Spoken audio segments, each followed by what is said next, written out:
What do you do when the person you love most shatters your trust with a single sentence? I stood frozen in our kitchen, the hum of the fridge filling the silence as Emily's words hung in the air. I slept with Mark last month, she said, her voice barely above a whisper, her eyes avoiding mine. My wife, my partner of 8 years, had just confessed to betraying me with her ex. The room spun, my chest tightened, but I didn't yell. I didn't cry. I just nodded, turned, and walked out the door. I needed time to think. A week, I decided. A week to figure out what came next. Emily and I had built a life together, a small house with a creaky porch, a dog named Scout, and dreams of a family someday. We weren't perfect, but we were us. Or so I thought. Her confession wasn't just a betrayal. It was a crack in the foundation of everything I believed about love, loyalty, and forgiveness. As I drove aimlessly that night, the city lights blurring through my windshield, I wondered if I could ever look at her the same way again. Could I forgive her? Should I? Or was this the end of us? For the next few days, I stayed at a cheap motel on the edge of town, the kind with flickering neon signs and thin walls. I didn't call her, didn't text. I needed space to untangle the mess in my head. My phone buzzed with her messages, apologies, explanations, please, but I couldn't respond. Not yet. Instead, I replayed her words, trying to understand. Mark was her college boyfriend, the one she dated before me. They'd stayed friends, or so she said. A month ago, she'd met him for drinks to catch up.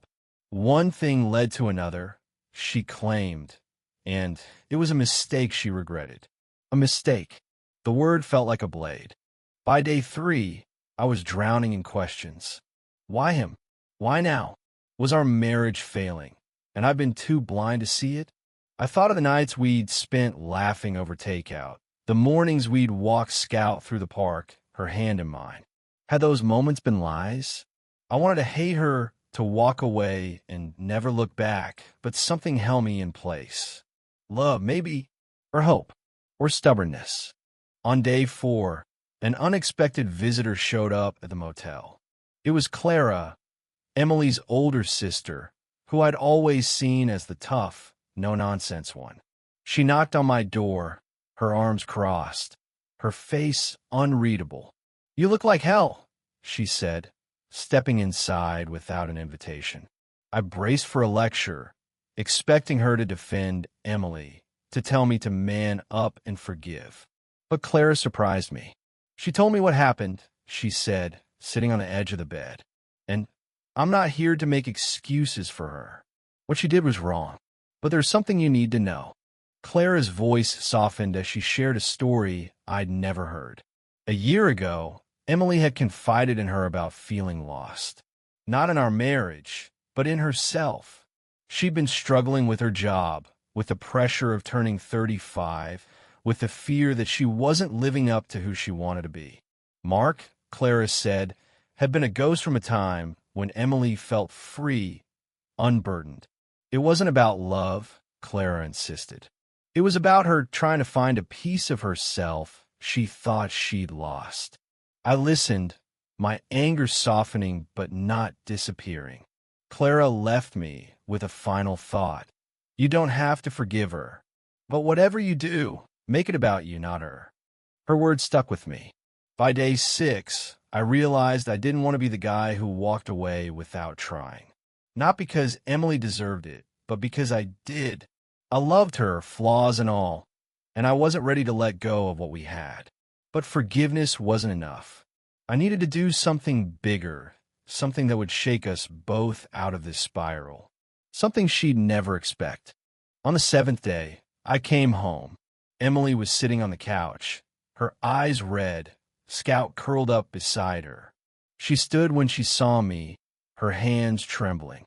"I thought you were gone for good," she whispered. I didn't respond right away. Instead, I set a small notebook on the coffee table. Inside, I'd written a letter not to her but to us. It was a plan, a promise, a new beginning. "Emily," I said, my voice steady but heavy with emotion, "I'm not leaving. but we can't go back to how things were. So here's what we're going to do. I opened the notebook and showed her what I'd spent a week crafting. It wasn't a list of demands or an ultimatum. It was a roadmap for rebuilding. Therapy for both of us, separately and together. A weekend away, just the two of us, to talk not about Mark, but about what we wanted our future to be. In a project, we'd renovate the old shed in our backyard into a studio for her painting, something she'd abandoned years ago but always loved. I wanted her to find herself again, not in the past with someone like Mark, but here with me. Her eyes widened as she read the pages. "You did this for me?" she asked, her voice breaking. "No," I said. "For us." I told her I wasn't excusing what she did. The pain was still there, raw and sharp. But I believed in second chances not just for her, but for the life we'd built. If we were going to fall apart, it wouldn't be because I gave up too soon. The twist wasn't just in my decision to stay. It was in what came next. As we talked, Emily revealed something I hadn't expected. She'd already started therapy weeks before her confession. She'd been too ashamed to tell me, too afraid I'd see it as a sign of weakness. "I didn't want you to think I was broken," she said, tears streaming down her face. "But I was, and I'm trying to fix it." That admission, more than her apology, shifted something in me. She wasn't just asking for forgiveness. She was fighting for herself, for us, even before I knew it. The days that followed weren't easy. Trust is a fragile thing, and rebuilding it takes time.